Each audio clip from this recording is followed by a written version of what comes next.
Hola Pablo, muchas gracias por estar nuevamente con nosotros compartiendo este espacio y para conversar de lo que es la terapia basada en la lógica. Y para entrar Ujú. en lo que es materia, me gustaría preguntarte en términos generales, ¿cómo surge esta terapia? Sí, mira, bueno, buenas, Eduardo. Que también para mí una alegría estar acá nuevamente. Mira, la terapia basada en la lógica eh, es una cosa bien rara. ¿En qué sentido? Surge a partir del interés de su creador, un filósofo, el doctor Elliot Cohen, que su pareja, su señora, era trabajadora social y por razones de la vida conocía a Albert Ellis, creador de la teoría emocional, relacional emocional. Entonces, a partir de eso, crea lazo con el doctor Albert Ellis, que a los cognitivos conductuales es como muy famoso, y empieza a crear lazos con él y empieza a meterse en lo que es la filosofía aplicado o el consejo filosófico, la psicología práctica, se le llama también en español. Pero no siguiendo las corrientes como principales que había en Estados Unidos en ese tiempo. Entonces, a partir de eso, basándose un poco en esta terapia de Albert Ellis, él crea su propio modelo, ¿ya? Hace todo el recorrido, ¿cierto?, de partir, de introducirse en la filosofía práctica o aplicada, que dentro de los filósofos y filósofas no es muy bien visto. Le gusta mucho más, tiene más prestigio, entre comillas, en la academia. Entonces él empieza a meterse, pero no por la corriente principal que hay en Estados Unidos, entonces él hace esta otra alternativa, tomando los principios de la psicología de Albeleri, ¿cierto? Y sumándole conceptos propios de la filosofía como los silogismos. Y ahí entonces crea un modelo teórico y después que se aplica también. Y lo va desarrollando en sus libros, en su trabajo, etc. Oye, perfecto. ¿Y cuáles serían sus ideas o conceptos principales? Los conceptos principales también, como se basa en un modelo cognitivo-conductual, son que a la base de las emociones habría algún pensamiento que tendría un funcionamiento erróneo. ¿Ya? Hasta ahí como que no hay ninguna novedad con respecto a modelos que ya están circulando por ahí, ¿cierto? O como una fuente básica de los modelos cognitivos conductuales. Pero la alternativa, ¿cierto? Que tampoco es novedad, porque también fue copiado de la filosofía, esto de solucionar los problemas a través de silogismo, es decir, de determinar una forma de razonar, ¿cierto? Y corregir esa forma de razonar, y de esa forma la emoción que está causando algún problema se tiende a cambiar. La gracia es que plantea la opción distinta al otro modelo de que la solución para mejorar ese silogismo vendría siendo algún tipo de filosofía, algún tipo de filosofía que lo interesante del modelo es que al ser filosofía aplicada es filosofía, pero puede ser cualquier tipo de filosofía, es decir, no se encierra en una sola posibilidad de filosofía que le pueda servir a la persona. Y también esto se tiene que ir adaptando según las características del usuario, en este caso del consultante. Oye, perfecto, Pablo. Y cuéntanos cómo fue que te relacionaste con este enfoque, con esta perspectiva. Sí, mira, yo andaba buscando algo que tuviera filosofía, bueno, a lo mejor tú me vas a decir, todo tiene filosofía, pero que no la negara, que no la viera como algo menor. Entonces, eh, llegué a la psicología de Arbelelis, qué sé yo, pero todavía era muy psicologicista, por decirlo de alguna forma, muy patologizante, y de repente me topo con un libro que se llama Quería Aristóteles, que es del doctor Elliot Cohen. No está traducido al español, está en inglés para los que lo quieran conseguir, está en Amazon, está en Busca Libre, etcétera, pero en inglés. Bueno, me dificultó un poco más la lectura, pero ese libro explicaba ciertos consejos filosóficos para el día a día que había aplicado el doctor para el doctor, perdón, Elliot Cohen, que había aplicado, ¿cierto?, a lo largo de su acción como filósofo práctico, porque él fue como similar que ocurre con los modelos clásicos de psicoterapia, ¿cierto? Fue creándose en el camino. O sea, haciendo el proceso de intervención se fue creando, ¿cierto? Haciendo el símil con la psicología. No fue algo que se plantea el modelo teórico y luego voy interviniendo, como, es como más la forma clásica. Entonces, bueno, él va desarrollando teóricamente su teoría y todo, y de este libro yo pasé a otro libro y a otro libro, y finalmente se me ocurre escribirle, ya preguntándole, y a él había creado, ¿cierto?, hace varios años, la Asociación Nacional de Filosofía Práctica en Estados Unidos, donde se estaban generando los programas de entrenamiento en terapia basal. Y ahí entonces yo me inscribo en los programas y lo hago, y después sigo vinculado con el doctor Cohen, hemos hecho algunas cosas juntos, hemos participado en alguna actividad, y entonces siguió la formación como más informal ya, es decir, la parte más de generar práctica, de generar experiencia. Y de ahí entonces yo empiezo a ver mis propios casos, qué sé yo, y también sigo en contacto directo. Tuve suerte, sí, porque es una asociación que en ese momento me tocó que mi formador fue el doctor Elliot Cohen, que es el creador del modelo. Pero él me contaba que si hubiera sido en otro momento, por temas de cupos, qué sé yo, me hubiera tocado otra persona, digamos, no él, digamos, porque él no está formando obviamente a todos los terapeutas basados en la lógica. Así fue como llegué al modelo, pero principalmente buscando algo que fuera más, de hecho esto es filosofía aplicada, que fuera más de filosofía que de psicología. Pero al finalmente el modelo tiene mucho de los modelos cognitivo-conductuales, por ahí ha entrado muy bien, digamos, ha sido muy popular dentro de esos círculos, y está ahora en un proceso de reunir información de la eficacia del proceso interventivo, digamos, de los resultados de los procesos, principalmente con cuidadores y cuidadoras de personas enfermas. Esa ha sido una muestra que se ha utilizado bastante. Entonces, por ahí fue que llegué, buscando cómo se podía aplicar la filosofía para ayudar para apoyar a las personas en términos de intervenciones psicológicas. Y encontré este modelo que es como una combinación de ambas cosas. Oye, qué interesante lo que nos cuentas y también que afortunado, digamos, de tener la oportunidad de estar ahí con el creador de este modelo. Y pensando en términos prácticos, que es un poco lo que nos comentabas en la última parte, ¿cuáles son los elementos o las prácticas que tú más rescatas de esta visión?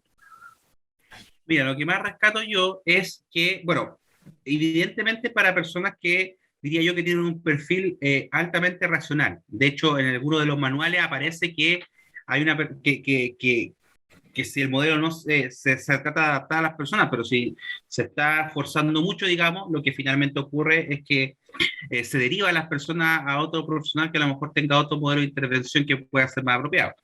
No pretende ser para todo el mundo, como sí muchos otros modelos que sí lo intenta, pero reconoce que pueden haber limitaciones ahí. Imagínate, en un libro que te está tratando de convencer sobre el modelo, que aparezca, ¿cierto?, que se tiene un caso real, digamos, de una persona que tuvo que ser derivada. En términos prácticos, lo que más llama la atención son, bueno, esta consideración que te acabo de decir, y principalmente también que la intervención, ¿cierto?, va a través de algo que se le conoce dentro del modelo como antídoto. ¿Y cuál sería los antídotos? Algún pensamiento filosófico de algún autor o autora X que pudiera ayudarte a mejorar ese pensamiento irracional que está a la base de la emoción que te está provocando daño. Y esa búsqueda de ese filósofo o filósofa junto puede ser acompañada, pero va a surgir de la misma persona. Es decir, tú le vas a presentar opciones y dependiendo de cuánto sea su interés en la filosofía, si es una persona hiperracional, ¿cierto? Y que tiene una capacidad que ha desarrollado un gusto por la filosofía, tú lo mandas a leer y que te comente en la siguiente sesión y van construyendo la solución. Si una persona que está más alejada, pero le parece interesante el tema, tú se lo puedes devolver sin ni siquiera tener que nombrarle, oye, esto lo dijo, no sé, pues, Kant, o que da lo mismo. Tú se lo transformas y se lo entregas, le dices, mira, esto se ha trabajado en la filosofía y demás. Entonces, lo que me gusta es, creo que llama la atención, es esa co-construcción de este antídoto que le llama el modelo, ¿cierto?, a un problema de un... ¿cuánto se llama? Pensamiento irracional que está a la base de la emoción. Pablo, ¿y esta terapia tú la puedes complementar con algún otro tipo de terapia o con alguna otra corriente? Exactamente, yo creo que la gracia ahí, como herramienta para un psicólogo o psicóloga, es que uno ya tiene un background y se ha formado por ahí en otros modelos, entonces tiene un background, porque esto no es, en estricto rigor, no es psicoterapia, lo aclaran ahí. pero es como una cosa rara, porque no es psicoterapia, pero tú empiezas a leer y las similitudes con el modelo que te decía Darbeleri son tantas que al final es como que sí es. Entonces, bueno, pero él pone esa limitación, ¿cierto? Porque como él, el creador no es psicólogo, etcétera. Sin embargo, la gracia, creo yo, para un psicólogo o psicóloga sería que ya tiene, quien sea, tiene una formación previa a la base, ¿cierto? Que le permite ir complementando perfectamente eh, con este modelo, específicamente, obviamente, con los modelos cognitivo-conductuales por la forma en que está diseñado, va a calzar mucho mejor. Pero yo, por lo menos en la consulta, he tenido experiencia de ir combinándolo con otros modelos, dependiendo del paciente, ¿cierto? Y obviamente la expertise de uno. Eh, y he tenido bastante éxito porque creo yo que donde no podría, con los que no podría combinarse al revés, yo me imagino que sería con los modelos que pongan la emoción por sobre el pensamiento, ¿cierto? Es decir, que en la emoción la base del pensamiento y no al revés. Ahí podría tener algún tema más bien epistemológico o paradigmático de fondo, pero sacando esa consideración, yo creo que con otro tipo de modelos no debiera tener dificultades para alcanzar un complemento. Yo lo veo como una herramienta más que pueden usar los psicólogos y psicólogas, y bueno, siempre y cuando estemos abiertos y abiertas a estos nuevos, a estas nuevas formas de intervenir, porque a veces nos cerramos mucho en nuestro propio nicho profesional, disciplinar, como quiera llamarse, y nos cuesta salir de ahí. Absolutamente. Oye, Pablo, cuál es la formación que se precisa para practicar este tipo de terapia?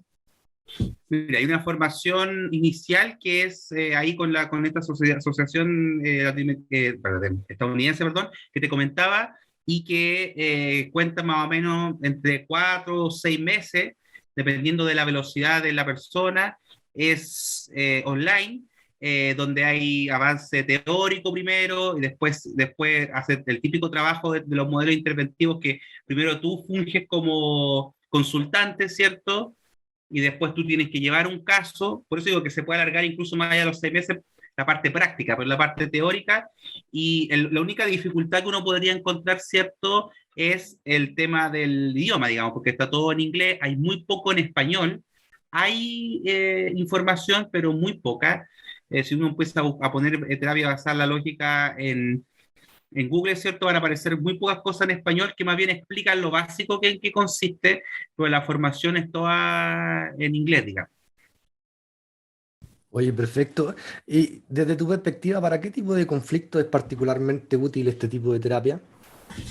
Particularmente es útil y trata de ser útil para eso, más bien para problemas del día a día, problemas cotidianos. Por ejemplo, problemas que muchas veces la psicología va a tender a patologizar, digamos. Por ejemplo, un consultante que está en una disyuntiva de pareja sin que haya un problema grave en la pareja, a lo mejor si sigo o no con esa pareja, cambio de trabajo, un duelo no patológico, etcétera. Problemas que van surgiendo día a día, especialmente para lo que es toma de decisiones, ¿cierto? Si me voy a cambiar de trabajo, si me voy a ir a vivir a otra ciudad. Entonces también creo que ataca un poco a cosas que son consultas del día a día para un psicólogo o psicóloga, pero que muchos modelos dejan fuera, porque yo he estado, ¿cierto?, conversando con colegas que dicen, no, pero esas cuestiones no son, y si que esa persona no debería ir al psicólogo o psicóloga, ¿cierto? Porque esas cuestiones tiene que solucionarlas, si está bien, con su herramienta, depende del modelo, te va a poner el nombre que quiera, tiene su herramienta y va a poder solucionarlo. Bueno, la pregunta es, si esa persona busca orientación de algún tipo, ¿a dónde la mandamos? ¿Cierto?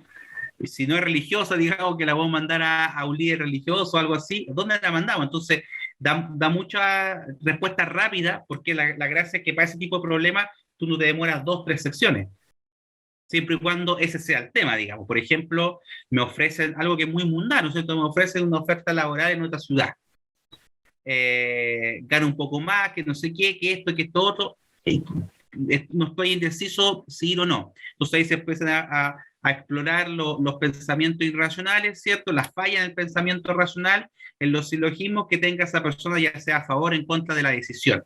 Obviamente, finalmente la decisión queda en la persona, uno no le va a decir qué hacer, como en cualquier parte, digamos, pero, pero sí le va a entregar la herramienta para que esa persona tome una decisión, digamos, finalmente. Entonces, para ese tipo de cosas, que a veces quedan un poco abandonadas por los modelos, por lo menos tradicionales en psicología, sirve bastante. Oye, perfecto. Y Pablo, ¿cuánto tiende a durar un tratamiento? Generalmente, pues si nosotros hablamos máximo, diría yo, o sea, no máximo, pero sí, máximo yo diría yo 10 sesiones. Yo he tenido casos más largos, pero ahí ha pasado otro modelo y hay otro cuento. Pero generalmente porque se tiende a que sean pocas sesiones porque se supone que se cambia el silogismo, ¿cierto? Y debiera cambiar el procesamiento de información, o sea, de pensamiento, perdón, de esa persona y debiera entonces solucionarse el problema, ¿ya? Obviamente también hay seguimiento, como cualquier modelo, te da tareas para la casa, ¿cierto? Sesiones de control, efectivamente, para ver, para determinar, ¿cierto? Si funcionó o no, y ahí se puede retomar si es que hubiera algún problema. También funciona de esa forma, pero generalmente estamos hablando de un modelo que tiende o quiere que sean sesiones cortas, o sea, perdón, pocas sesiones. De acuerdo, o sea, es un modelo bastante de intervención bastante breve. Exactamente. Mm.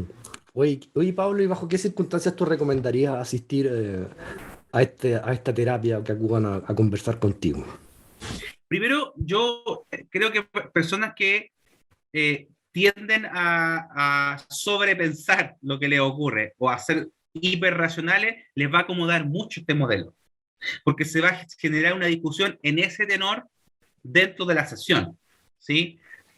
Si hay personas que no tienen tanto esa característica, a lo mejor puede que le acomode, puede que no, pero yo veo más difícil que pueda acomodarle pues, por el perfil, pensando en que vamos a discutir elementos filosóficos, ¿cierto?, que van a cambiar este problema del pensamiento, que también el modelo lo resume como son cosas que aparecen en otras partes, ¿cierto?, como personas que que le quiere controlar todo, ¿cierto?, el echarse la culpa, el no querer asumir responsabilidad. O sea, son problemáticas que atacan que están en general en otros modelos también, principalmente cognitivo-conductuales. A personas que tienden a pensar mucho y que tienen como la solución en su cabeza muchas veces de lo que les pasa, es decir, que ven varias alternativas y que tratan de tomar la decisión, pero necesitan a lo mejor un empujoncito ahí para ver más alternativas que se pueden estar bloqueando por este pensamiento irracional. A esas personas les serviría mucho. Si les gusta la filosofía, más todavía, pero no es requisito eso. Sí, el tener un pensamiento, el creer, ¿cierto?, que el pensamiento racional puede hacer algo, digamos. ¿Sí? Es decir, acá no vamos a hablar nada de, por ejemplo, no sé, por poner un cliché, digamos, del inconsciente, ¿cierto? Ni de valores en términos humanistas, es decir, a las personas que les acomode más eso, por supuesto que otro modelo les sería más útil. Sin embargo, a pesar de eso, los ejemplos documentados del modelo no requieren no confundir con un nivel educacional X, no se refiere a eso, sino más bien un estilo de cómo afrontar los problemas en términos de los pensamientos racionales o qué importancia le doy a eso. A las personas que tienden a pensar mucho, ¿ya? Para que no se confunda que no tiene nada que ver con el nivel educacional, pues como te digo, el modelo, si es que tú siente que no sabe nada de filosofía, no importa, porque no es esa condición de. Ahí se va a ir evaluando si la persona puede indagar por sí sola con alguna lectura o si se le entrega en la conversación algún elemento, etc. Oye, Pablo, qué interesante. En definitiva, para gente con tendencia racionalizante y que no esté Exacto. comprometida con un aparataje teórico que la obligue de alguna forma a verse con otro tipo de especialistas. Uh -huh. Eh, Oye, súper interesante nuevamente tener esta oportunidad de conversar contigo. Es re interesante, digamos, ver un espacio en donde de alguna manera la filosofía tiene eh, una instancia mucho más importante. Así que espero que tengamos nuevamente una nueva oportunidad de conversar y muchas Sí, gracias cuando quieras. nuevamente.